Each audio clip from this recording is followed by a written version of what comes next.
చెప్తాను. ఇంటికి వచ్చేసరికి బట్టలు మడత పెట్టి ఉంచు, ఓకేనా? సరే అబ్బా, బాయ్ బాయ్. ఇదే మంచి ఛాన్స్.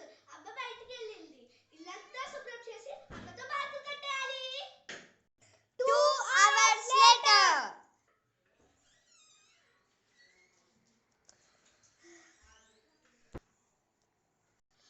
తలిసిపోయాను, అమ్మ చెమటలు కారిపోతున్నాయి.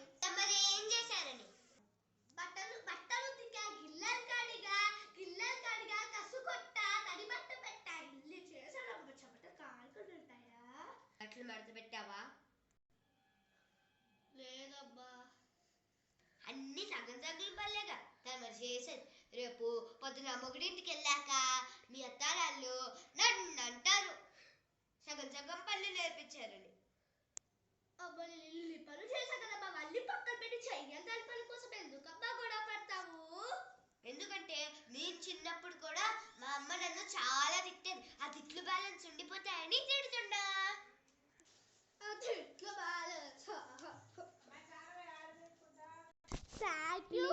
సబ్స్క్రైబ్ చేసుకోండి.